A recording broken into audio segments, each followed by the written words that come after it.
Hello, everyone, and welcome yet again to the GSMC Fantasy Sports Podcast, brought to you, as always, by the GSMC Sports Network. My name, as always, is Christopher Shepard. Thank you guys yet again for tuning in.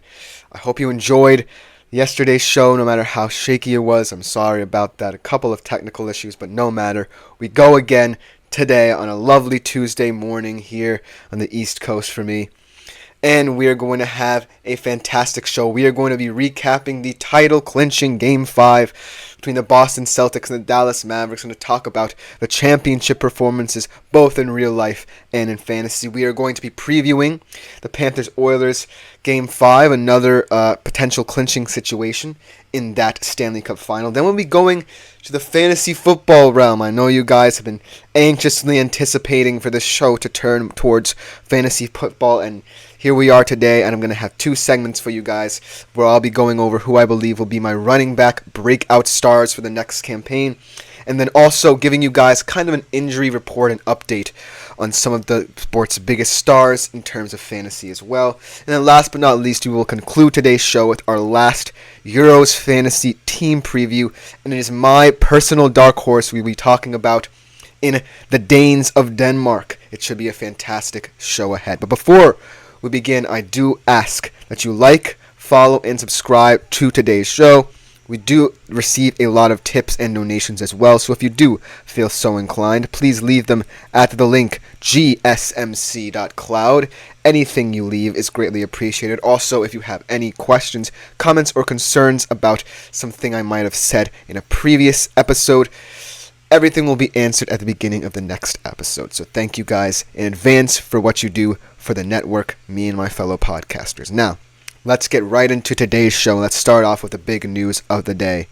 The Boston Celtics, ladies and gentlemen, are your 2024 NBA champions in a fantastic 106-88 win that perfectly exemplified Celtics basketball to a T. Complete team basketball. But let's just get into the fantasy stats right away. Our finals MVP, Jaylen Brown, putting up in what could be considered a pedestrian performance by a finals MVP, but still a very integral one. 21, 8, and 6 stat line, 42.6 fantasy points on the night if you are still playing daily fantasy at this point in the season. And JT as well dispelled any notions that he's a terrible fantasy player with the best fantasy performance in this game and potentially of this entire series. With the 31, 8, and 11 performance in terms of his stat line and 59.1 fantasy points. In the Mavericks side of things, they just looked tired, they looked gassed. Neither Luka nor Kyrie, even though Luka still had a high point production, looked to be fit enough to put up any sort of fight. Luka still had 28, 12, and 5 for 48.9 fantasy points, with a big disappointment on the day in Kyrie's return to Boston, where he just seems to be very cursed in a sense. 15, 3, and 9 stat line, 33.1 fantasy points, and that's just the name of the game right there.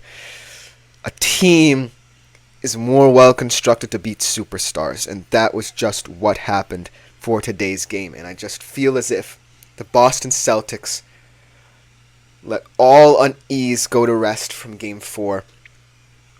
They knew that they wanted to win it tonight for their fans so that Boston could hang number banner 18 in the TD Garden rafters on a night where 17 years ago on that date, the 2008 Celtics won their 17th banner as well. And so it just felt like it was bound to happen, you know.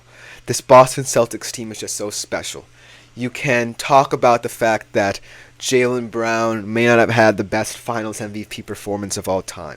You may still talk about Jayson Tatum not having the best shooting efficiency in this series as well. You can talk about how Derek White and Drew Holiday, yes, they're fantastic on-ball defenders, but they still only provide three-point production or what have you. You can talk about, the Celtics had an easy road to the Eastern Conference.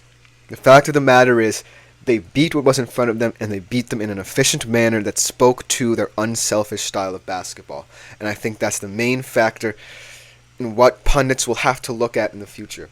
I've just read an article this morning on ESPN by Mike Lowe, who kind of dissected how we should view the Celtics team. And in terms of statistical point margins, the Celtics are right up there with some of the best, not just in recent years, but in history as well. They had a fantastic point differential both in the regular season, over 11, and in the postseason where they were plus 8, and had they not been blown out by 38 in Game 4, it would have been over plus 10. So as you can see, the Boston Celtics do have that sort of efficient ruthlessness that teams of the past have had in order to get there. When you think about recent memory, you think about teams like the 2012-13 Spurs, the 13-14 Heat, the early periods of the Shaq and Kobe Lakers in the late 90s to early thousands. Then you can go back and say, well, if we look at the 1986 Celtics, they compare really well in terms of stats, but the big question mark surrounding this 23-24 iteration of the Boston Celtics is the fact that they don't really have a superstar. In fact, I don't believe Jaylen Brown really cared that he won Finals MVP due to the fact that he just got to do it with his brothers, with his teammates. He said as much in his acceptance speech. And so I just feel as if the Boston Celtics, no matter how you view them, don't really care what people have to say about them at this current juncture. They are worried more or less about banner number 19. They're not necessarily worried about the here and now. Yes, they're going to celebrate. They're going to party hard. They earned this. They deserved it for their work throughout the season.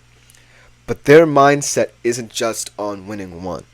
They're finally over the mountain. What's next? Now, I know that the Eastern Conference will get more daunting, obviously. You had injuries to some big stars on the other side of the bracket where Giannis wasn't fully healthy in that round 1 series against Indiana. Joel Embiid wasn't healthy for much of the New York Knicks series, and so it could have been a different story, could have been a much more competitive path to the NBA Finals than the Boston Celtics might have expected. But it is what it is. What happened, and you can't dispute the fact that Boston didn't have its own centripetal force injured for most of that postseason run.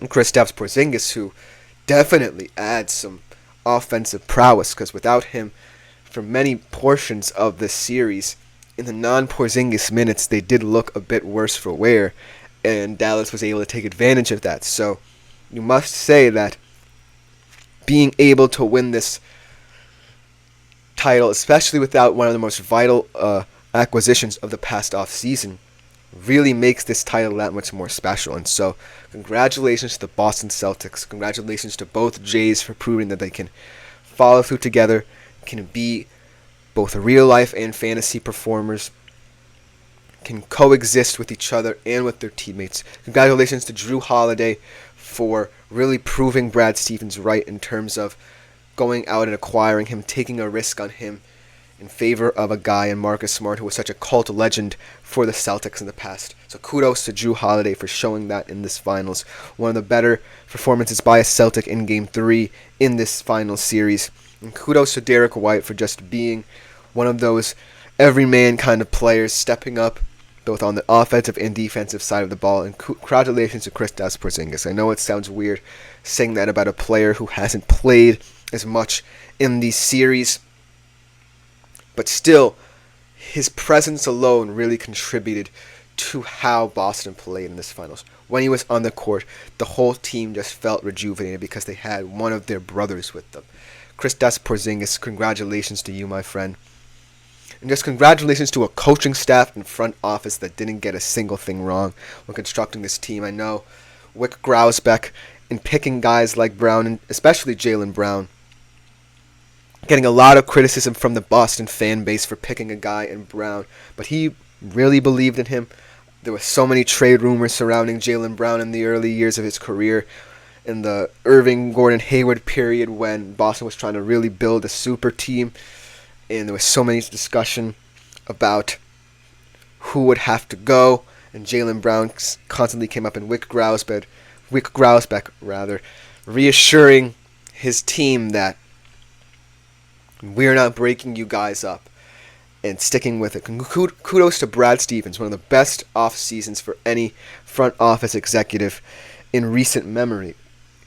Going out, saying that Marcus Smart, hey, he was a fantastic part of the Celtics' dominance in the Eastern Conference for so many years. He was a huge part of why we're here.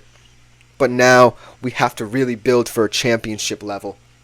And so that him going out and getting two fantastic studs in Jrue Holiday and Kristaps Porzingis, adding both drive offensively and a fantastic on-ball guard defender to this rotation, really showed that the Boston Celtics were all in for this year.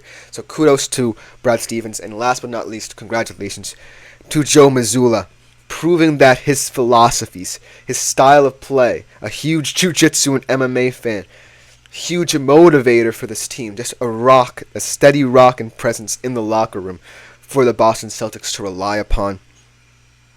Just goes to show that when you build a team and you're trying to find a coach, you definitely need a guy who can connect with his players. And his youth, his exuberance, and his toughness, and his ability to outmatch opposition, his genius in inventing an offense that is so unselfish, utilizes so many different skills so well, gets them all playing as a collective unit.